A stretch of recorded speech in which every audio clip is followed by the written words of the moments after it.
తెస్తా ఉండే ఇంకా మహిళల్లో ఎక్కువ కూర్చోకుండా ఇబ్బంది పడతారే ఇంకా వాళ్ళకి ఇచ్చేసేసుకోండి సార్. ఈరోజు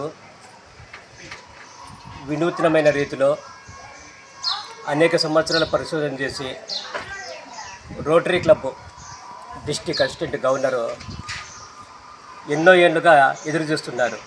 ఫిజియోథెరపీ కొరకు ఒక ప్రత్యామ్నాయ తక్కువ ఖర్చుతో ఎక్కువ ఉపయోగం ఉండే నిరంతర కార్యక్రమం ఏదైనా ఉంటే రూపొందించండి అని ఆయన సలహా మేరకు గత 4 సంవత్సరాల నుంచి ఒక సామాజిక శాస్త్రవేత్తగానే పరిశోధించి ఈ కార్యక్రమానికి రూపకల్పన చేశాను.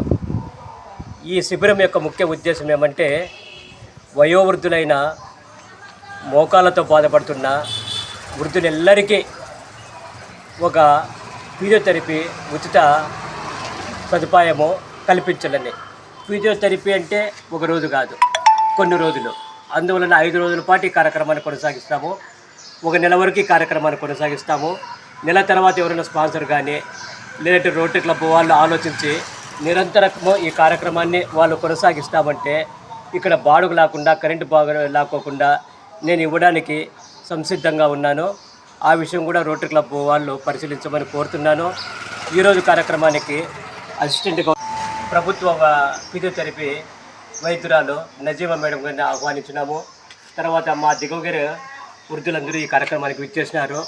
ఉదయం 10 గంటలకు మొదలయ్యి 2 గంటల వరకు ఈ కార్యక్రమం కొనసాగుతూ ఉంటుంది. ఆడవాళ్ళకు ప్రత్యేకమైన బ్యాచ్, మగవాళ్ళకు ప్రత్యేకమైన బ్యాచ్ ఉన్నాయి. కావున ప్రతి ఒక్కరూ 10 నిమిషంలో ఫిజియోథెరపీ సేవలు ఉపయోగించుకోమని నేను కోరుతున్నాను. మా భార్య జ్ఞాపకార్థము ఈ కార్యక్రమాన్ని ఏర్పాటు చేసినాను. మా ఉమామహేశ్వరి జ్ఞాపకార్థము ఈరోజు కార్యక్రమానికి విచ్చేసిన అందరికీ మరొకసారి ధన్యవాదాలు తెలియజేస్తూ ఈ కార్యక్రమం యొక్క ఉద్దేశం గురించి గవర్నర్ గారు, అసిస్టెంట్ గవర్నర్ గారు కొత్తపల్లి నరేందర్ రెడ్డి గారి తన అమూల్యమైన సందేశాన్ని ఇవ్వడానికి నేను రోటరీ క్లబ్ ధర్మవరం టౌన్ ద్వారా ఒక మెంబర్గా జాయిన్ అయ్యి నేటికి ఎన్నో పదవులు అలంకరించి పాస్ట్ ప్రెసిడెంట్స్ ఉంది. తర్వాత డిస్టిక్లోను జోనల్లోనూ ఎన్నో పదవులు అలంకరించాను. నా సేవలకు గుర్తించి మా గవర్నర్ గారు అయినటువంటి కేశవరెడ్డి గారు నన్ను ఈ జోన్కు అసిస్టెంట్ గవర్నర్గా నిర్ణయించడం జరిగింది. మరి అసిస్టెంట్ గవర్నర్గా నేను కొన్ని క్లబ్బులు నా బాధ్యతగా చూసుకోవాల్సి ఉంటుంది. అదేవిధంగా మన సత్యనారాయణ గారు మాకు ఇప్పుడు ఏ కార్యక్రమానికైనా ఇచ్చేసి సహాయ సహకారాలు అందిస్తూ ఉంటారు. లాస్ట్ టైం ఇక్కడే 2 పరమపదించగా వారి కళ్ళను దానం చేయడానికి రోటరీ క్లబ్కి ఆయన ఎంతో సహాయ సహకారాలు అందించారు. అదేవిధంగా ఆయన చేస్తున్న సేవలు కొనియాడదగినవే. మరి ఈ కార్యక్రమంలో ఈరోజు ఆయన భార్య ఉమామహేశ్వరి జ్ఞాపకార్థం ఆయన చేస్తున్న ఈ సేవ చాలా గొప్ప సేవ. ఫిజియోథెరపీ అన్నది చాలామందికి అవసరము. నేటి పరిస్థితుల్లో మనం తీసుకుంటున్న ఫుడ్ యొక్క విలువలు తగ్గిపోవడం వల్ల. నా పేరు శశికళ. లింగశెట్టిపల్లె వీధిలో ఉంటున్నాము. ఈరోజు ఈ వీధిలో సత్యసార్ ప్రారంభించిన వృద్ధుల వైద్య సేవలు ఎంతో విలువైనవి. కేవలం 1 రోజుకే పరిమితం కాకుండా 5 రోజుల పాటు ఫిజియోథెరపీ సేవలు అందిస్తున్నారు. ఇక ఫిజియోథెరపీ వైద్య సేవలు అందించడంలో వారికి ఉన్న సందేహాలు సత్యసారు మనకు తెలియజేస్తారు. ఈ సేవా కార్యక్రమం నిర్వహిస్తున్న ఫిజియోథెరపిస్ట్ గారికి, సత్యసార్ గారికి మా వీధి తరపున అభినందనలు తెలుపుకుంటున్నామని.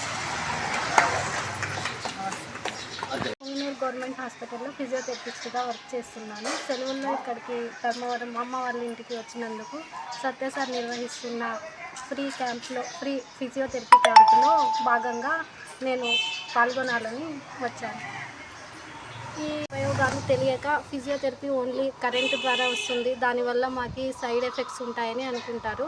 కానీ మనము ట్యాబ్లెట్స్ మింగడం వల్ల సైడ్ ఎఫెక్ట్స్, కిడ్నీ దెబ్బతినే అవకాశం ఉంది. కానీ ఫిజియోథెరపీలో అలాంటి సైడ్ ఎఫెక్ట్స్ ఏమి ఉండవు. ఇది 99% మనకి సైడ్ ఎఫెక్ట్స్ లేని వైద్యము. దీని ఉపయోగాలు తెలియక జనాలు దీన్ని రాంగ్ వేలో తీసుకుంటున్నారు. దాన్ని వాళ్ళ నుంచి తొలగించడానికి మా వంతు ప్రయత్నం చేస్తున్నాము. ఇది ముఖ్యంగా వయోవృద్ధుల గురించి ఉంది.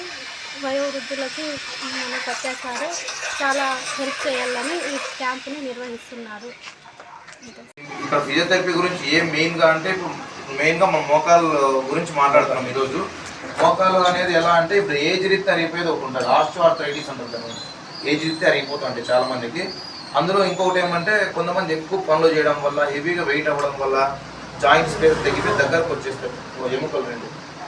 మనం ఏం చేస్తామంటే అది ఫిజియోథెరపీగా మనం మెయింటైన్ చేస్తాం, పూర్తి స్థాయిలో నివారించే కాదు ఎవరు, ఈవెన్ పెద్ద పెద్ద డాక్టర్లైనా ఆర్థోపెడిషన్ అయినా చేయలేరు. మనం ఏం చేస్తామంటే పూర్తి స్థాయిలో దాన్ని ఏం చేయలేము. ఆస్టియోఆర్థరైటిస్ వచ్చింది అంటే నివారించగలుగుతాం. ఎట్లా అంటే వాళ్ళకి సరైన కాల్షియం తీసుకోమని చెప్తాము. కాల్షియం ప్రొవైడ్ అంటే ఇప్పుడు మనకి ఏదైనా ఎగ్స్, ఆకుకూరలు తినడం, పాలు తీసుకోవడం, ఇలాంటివన్నీ కాల్షియం ప్రొవైడ్ చేయడం చెప్తాం. దాని తర్వాత మనం ఏం చేస్తామంటే కొన్ని మిషన్లు వాడి నొప్పిని నివారిస్తాం.